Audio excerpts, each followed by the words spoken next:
ये है दिल्ली दर्पण। नमस्कार, मैं हूं बॉबी मिश्रा और आप देख रहे हैं दिल्ली दर्पण टीवी। और इस वक्त की सबसे बड़ी खबर निकलकर सामने आ रही है दिल्ली एमसीडी मेयर चुनाव को लेकर के। दिल्ली में मेयर चुनाव को लेकर के लगातार जो है पेच फंसता हुआ दिखाई दे रहा था, लेकिन आज देर शाम को दिल्ली मेयर चुनाव को लेकर के एक बड़ा अपडेट सामने आया है। दरअसल दिल्ली के मुख्यमंत्री अरविंद केजरीवाल और उप मुख्यमंत्री मनीष सिसोदिया ने दिल्ली के उपराज्यपाल वीके सक्सेना को एक प्रस्ताव भेजा था और उस प्रस्ताव में ये लिखा था कि दिल्ली एमसीडी में मेयर चुनाव को लेकर के जल्द से जल्द एक तिथि पर निर्णय हो जाए। तो बड़ी खबर निकलकर सामने आ रही है, उसी प्रस्ताव को राज्यपाल वीके सक्सेना ने मंजूरी दे दी है और अब दिल्ली एमसीडी के जो चुनाव हैं मेयर के, डिप्टी मेयर के और 6 सदस्यीय अस्थाई समिति यानी कि स्टैंडिंग कमेटी मेंबर्स के साथ साथ मेयर और डिप्टी मेयर के जो चुनाव हैं वो अब उनकी तारीखों का ऐलान हो गया है।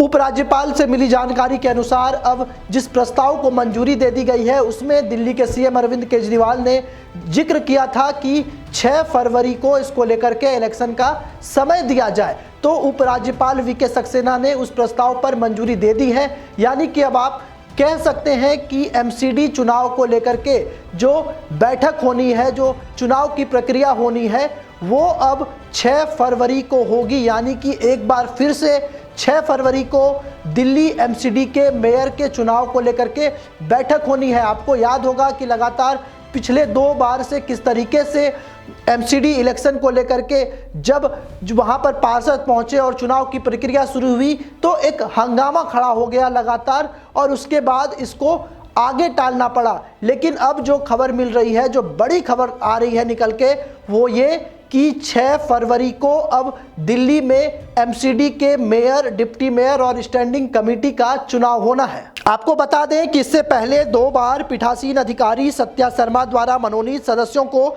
पहले शपथ कराने के मामले में आम आदमी पार्टी के पार्षदों ने विरोध किया था। विरोध इतना बढ़ गया था कि सदन की कार्यवाही 3 बार स्थगित करनी पड़ी थी। साथ ही पार्षदों का शपथ ग्रहण भी नहीं हो पाया था।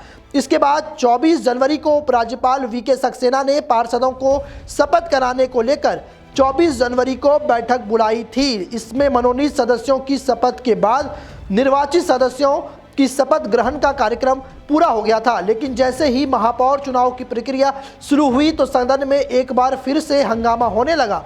भाजपा के कई पार्षद ने आम आदमी पार्टी नेताओं के खिलाफ नारेबाजी की। वहीं कुछ भाजपा पार्षदों ने आप पार्षदों पर भाजपा सांसद गौतम गंभीर के लिए अपशब्द कहने और एक पार्षद के साथ धक्का मुक्की के साथ बहस करनी शुरू कर दी। तो हंगामे के चलते पीठासीन अधिकारी ने बैठक को अगली तारीख के लिए फिर से स्थगित कर दिया था।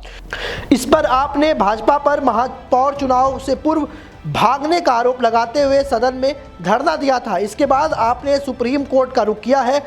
इसमें मनोनीत सदस्यों के मनोनयन के साथ ही महापौर चुनाव कराने को लेकर याचिका दायर कर रखी गई है। अब ऐसे में उपराज्यपाल ने दिल्ली के मुख्यमंत्री अरविंद केजरीवाल और उप मुख्यमंत्री मनीष सिसोदिया के प्रस्ताव को मंजूरी दे दी है। यानी कि अब 6 फरवरी को फिर से दिल्ली एमसीडी के मेयर, डिप्टी मेयर और स्टैंडिंग कमेटी के सदस्यों की चुनावी प्रक्रिया होगी। अब फिर से देखना काफ़ी दिलचस्प होगा कि तीसरी बार महापौर चुनाव को लेकर के क्या कुछ सदन में देखने को मिलता है। क्या भाजपा और आम आदमी पार्टी एक बार फिर से आमने सामने होंगे या शांतिपूर्ण ढंग से इस बार दिल्ली को अपना मेयर मिल जाएगा। ब्यूरो रिपोर्ट, दिल्ली दर्पण टीवी।